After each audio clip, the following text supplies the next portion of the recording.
JEE mains general session exam రాయబోతుండొచ్చు. Instructions అన్నీ కూడా మీకు తెలిసే ఉండొచ్చు. అయినప్పటికీ కూడా చాలాసార్లు ఈ JEE mains exams and advanced ఎగ్జామ్స్కి నేను కూడా అబ్జర్వర్గా వ్యవహరించాను కాబట్టి నేను అబ్జర్వ్ చేసినటువంటి కొన్ని విషయాలు, అదేవిధంగా మీరు వెళ్ళేటప్పుడు ఎలా ఉండాలి, ఏంటి, ఏమేమి తీసుకెళ్ళొచ్చు, ఏం తీసుకెళ్ళకూడదు అటువంటి అన్ని విషయాలు కూడా వీడియో డిస్కస్ చేయబోతున్నాము. ఆల్రెడీ మీరు ఈ వీడియో చూసి ఉండొచ్చు. ఎటువంటి పరిస్థితులు అయితే ఎదురవుతూ ఉంటాయో స్టూడెంట్స్కి, పేరెంట్స్కి. కాబట్టి చాలా జాగ్రత్తగా మీరు ఎగ్జామ్ని రాయాల్సి ఉంటుంది. మీరు రాసేటువంటి ఎగ్జామ్లో సక్సెస్ కావాలని మనస్ఫూర్తిగా కోరుకుంటూ, ఎందుకంటే ఇది చాలామంది విద్యార్థుల యొక్క కొన్ని సంవత్సరాల కష్టం అనమాట. సో వీటిలో మీరు సక్సెస్ కావాలని కోరుకుంటూ ఈ వీడియోలోకి మనం వెళ్ళిపోదాం అనమాట. వీడియోని పూర్తిగా చూసినట్లయితే మీకు అన్ని అర్థమయ్యే అవకాశం ఉంది. ఈ యొక్క మీ జర్నీలో నా హెల్ప్ కావాలనుకున్నట్లయితే ఈ వాట్సాప్ నెంబర్కి మెసేజ్ పెట్టి మనం అందిస్తున్నటువంటి paid mentorship engineering college counselling guidance మీరు తీసుకోవచ్చు.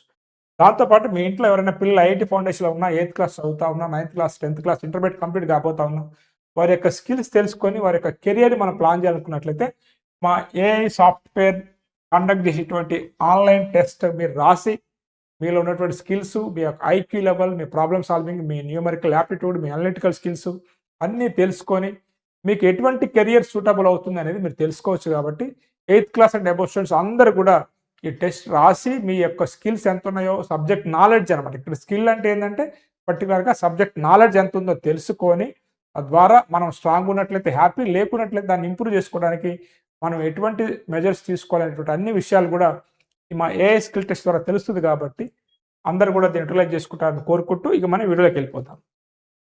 ముఖ్యంగా ఒక్క నిమిషం ఆలస్యమైనా నో ఎంట్రీ. ఇదైతే గుర్తుపెట్టుకోండి. నేనే చాలామంది స్టూడెంట్స్ని గేట్ దగ్గర ఆఫ్ చేసి చాలా బాధపడ్డ రోజులు ఉన్నాయన్నమాట. ఎందుకంటే రూల్స్ అనేవి అలా ఉంటాయి. అక్కడ పోలీసులు ఉంటారు, నెక్స్ట్ అబ్జర్వర్స్ ఐఐటీస్ నుంచి వస్తారు, వాళ్ళందరూ ఉంటారు. కాబట్టి ఏ ఒక్కళ్ళం కూడా మేము ఎవరిని కాదని చెప్పేసి అక్కడ మా సొంత నిర్ణయాలు తీసుకోవడానికి ఉండదు. కండక్ట్ చేసేటువంటి బాడీ ప్రైవేట్ బాడీ ఉంటుంది, వేరే సాఫ్ట్వేర్ కంపెనీ అనేది ఉంటుందన్నమాట. వాళ్ళు కండక్ట్ చేస్తూ ఉంటారు. వాళ్ళకి కొన్ని ఇన్స్ట్రక్షన్స్ ఉంటాయి, పోలీసులకి కొన్ని ఇన్స్ట్రక్షన్స్ ఉంటాయి. వచ్చినటువంటి అబ్జర్వర్స్ అండ్ ఆ కాలేజీలో ఉన్నటువంటి ఎవరైతే ఎగ్జామ్ సెంటర్ ఇన్ఛార్జ్ ఉంటారో వీళ్ళందరూ కూడా ఈ రూల్స్ అన్నిటికీ కట్టుబడి ఉండాలి. కాబట్టి ఖచ్చితంగా ఒక్క నిమిషం ఎంటర్ అయినా ఏముండదు. కరెక్ట్గా మీరు 9 అంటే 9 o'clockకి గేట్ క్లోజ్ చేసి ఫోటో తీసి అప్లోడ్ చేయాల్సి ఉంటుంది అనమాట మేము ఎన్టీఏ వాళ్ళకి. కాబట్టి మీరు 1 hour బిఫోరే మీరు వెళ్ళండి. అంటే గుర్తుపెట్టుకోండి. చూసారు కింద వీడియో ఎట్లుందో పరిస్థితి అని చెప్పేసి చాలా జాగ్రత్తగా మీరు ఉండాలన్నమాట. అదేవిధంగా ఎగ్జామ్ హాల్కి వెళ్ళేటప్పుడు ఎంత ఇన్స్ట్రక్షన్స్ హాల్ టికెట్ మీద ఉన్నా చాలామంది ఫాలో గారు ఏమేమి తీసుకెళ్ళొచ్చు, మనకి ఏమేమి పర్మిషన్ ఇచ్చింది ఎన్టీఏ, మనకి ఏమేమి పర్మిషన్ లేదనేటువంటి విషయాలు చూద్దామన్నమాట. ఇంకొన్ని ఏమైనా మిస్ అయినా కానీ మీరు చూసుకోండి. ఇలా ఉంటుంది మీకు కాలేజ్ గేట్ ముందు ఇలా స్టూడెంట్స్ అందరినీ కూడా చెక్ చేసి లోపలికి పంపిస్తూ ఉంటారు అన్నమాట. చాలా పెద్ద క్యూ ఉంటుంది. కాబట్టి మీరు ముందే వెళ్ళండి. ఇట్లా ఎన్టీఏ ఎగ్జామ్ సెంటర్ అని ఉంటుంది జేఈ మెయిన్కి సంబంధించి. ఇట్లా స్టూడెంట్స్ అందరూ కూడా లైన్లో నిల్చొని వెళ్తూ ఉంటారు. ఫస్ట్ ఏంటంటే మీరు ముందుగా చెప్పినట్లుగా గేట్ మూసిన తర్వాత ఎవరిని కూడా ఎలో చేయరు. ఇట్లా గేట్ క్లోజ్ చేసేసి చెప్పాక మీకు ఇట్లా గేట్ క్లోజ్ చేసి ఫోటోలు పెడతా ఉంటారు అనమాట. కాబట్టి ముందే మీరు ఎగ్జామ్ సెంటర్కి వెళ్ళండి. అర్థమైందా? దూరంగా ఉన్నట్లయితే 1 day బిఫోర్ వెళ్ళండి తప్ప మనం పొద్దున్నే బయలుదేరి వెళ్దామని అనుకోవద్దు. అన్ని టైం మా చేతిలో ఉండదన్నమాట. ఇక్కడైతే మీరు ఖచ్చితంగా మీ అడ్మిట్ కార్డ్ అంటే హాల్ టికెట్లో మీ ఫోటో అతికించి మీ లెఫ్ట్ హ్యాండ్ థంబ్ అనేది ఇంటి దగ్గర వేసేసుకుని వెళ్ళండి. మీ సిగ్నేచర్ మాత్రము ఇన్విజిలేటర్ ముందు సిగ్నేచర్ చేయాల్సి ఉంటుంది.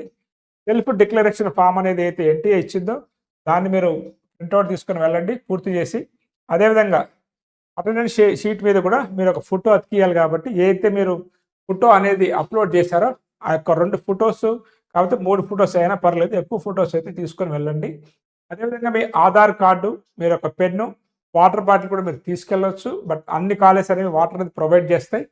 మీ ఇష్టమైతే తీసుకెళ్ళండి, లేదంటే లేదు. అయితే ఈ సంవత్సరం ఏంటంటే కొంత ఏదైతే ఐడెంటిఫికేషన్ అయితే ఫోటో మిస్ మ్యాచ్ వచ్చినా ఐడెంటిఫికేషన్లో ఆధార్ కార్డు కాకుండా వేరే ఏదైనా ఇచ్చినా కానీ రీసెంట్గా మీరు కొన్ని ఐడెంటిటీ ప్రూఫ్ అనేది అప్లోడ్ చేయమనేది ఎన్టీఏ అడిగింది. కాబట్టి ఏదైతే రీసెంట్గా మీరు మీ జూనియర్ కాలేజీలో ప్రిన్సిపాల్ ద్వారా అటెస్టేషన్ చేయించుకొని అప్లోడ్ చేశారో ఐడెంటిటీ ప్రూఫ్ని, దాన్ని అయితే తీసుకొని వెళ్ళండి.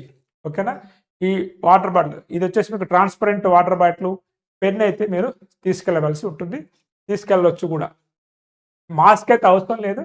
ప్రీవియస్గా మనకి ఆ టైంలో కొంత కోవిడ్ ఉంది కాబట్టి అప్పుడు ఉంది కాబట్టి మీకేమైనా ఫీవర్ జలుబు ఉంటే పెట్టగలండి తప్ప ఇవైతే అవసరం లేదు.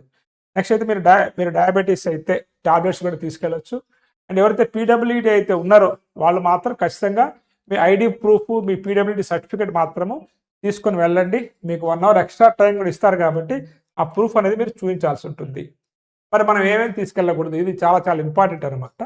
సో ఎందుకంటే చూడండి, ఇక్కడ స్టూడెంట్ ఎంత చక్కగా తన థంబ్ ఇంప్రెషన్ వేసింది, ఫోటో అతికిచ్చింది, ఆధార్ కార్డ్ పట్టుకొని వెళ్తూ ఉందన్నమాట. ఓకే, మీరు కూడా ఇలానే లైన్లో నుంచి వెళ్ళాల్సి ఉంటుంది.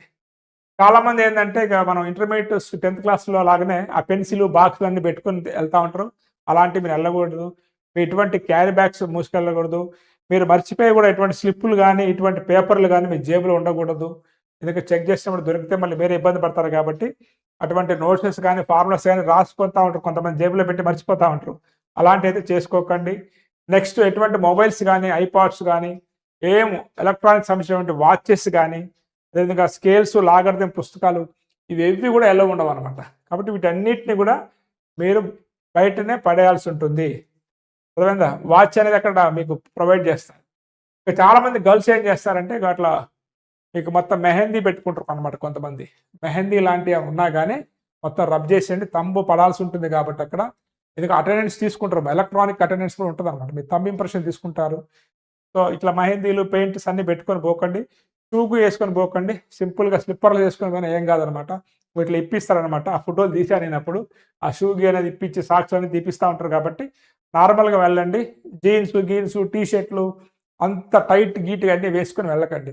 నార్మల్గా హ్యాపీగా గర్ల్స్ అయితే పంజాబ్ డ్రెస్సులు, బాయ్స్ అయితే కొంత ఫార్మల్ డ్రెస్సులు కొంత మీకు లూజ్గా ఉండి హ్యాపీగా, ఎందుకంటే మీరు వీటి టైట్లు గీట్లు అన్ని ఇబ్బందిగా ఉండే కాదు, మీరు ఎగ్జామ్ మీద కాన్సన్ట్రేట్ చేయాలి కాబట్టి కొంత ఈజీగా ఉండేటువంటి డ్రెస్సెస్, ఫార్మల్ డ్రెస్సెస్తోని ఎగ్జామ్కి వెళ్ళండి. ఇవన్నీ మ్యాండేటరీ కాదు కానీ మీకు కంఫర్ట్గా ఉండటం కోసం నేను చెప్తున్నాను అనమాట. అదేవిధంగా మీకు ఎగ్జామ్ హాల్లో ప్రవేశించిన ముందని అడ్మిట్ కార్డ్ మీద లెఫ్ట్ హ్యాండ్ థంబ్ ఇంప్రెషన్ వేయాలి, సంతకం ఇన్విజిలేటర్ సమక్షంలో చేయాల్సి ఉంటుంది. మీకు రఫ్ పేపర్ వాళ్ళే ఇస్తారు, మీరు తీసుకోవాల్సిన అవసరం అయితే లేదు. అయిపోయిన తర్వాత అక్కడ వాళ్ళు సబ్మిట్ చేయాల్సి ఉంటుంది అనమాట. వాళ్ళు మీకు అంతా గైడెన్స్ అనేది ప్రాపర్గా ఇస్తూ ఉంటారు, మీకు ఇబ్బంది అయితే ఏముండదు. ఇక మీరు రాసేటువంటి ఎగ్జామ్ సెంటర్ ఇట్లా ఉంటుంది అనమాట, మీకు ఎగ్జామ్ హాల్ అనేది. అయితే మీరు ముఖ్యంగా మీరు వెళ్ళంగానే మీరు ఏం చేయాల్సి ఉంటుందంటే మీకు ఇచ్చినటువంటి ఏదైతే సిస్టమ్ ఉందో ఈ సిస్టమ్ పర్ఫెక్ట్గా ఉందా లేదా, మౌస్ అనేది పర్ఫెక్ట్గా ఉందా లేదా అనేది మాత్రం ఒకసారి చూసుకోండి. ఇక్కడ మీకు ఇట్లా ఉంటారు అనమాట, ఇన్స్ట్రక్టర్స్ ఇలా ఉంటారు మీకు ఎగ్జామ్ హాల్లో. సో వీళ్ళకి మీరు ఇన్ఫర్మేషన్ ఇవ్వండి, ఎందుకంటే ఒకసారి మధ్యలో ఆగిపోయింది అనుకో మీరు టైం వేస్ట్ అయింది కాబట్టి.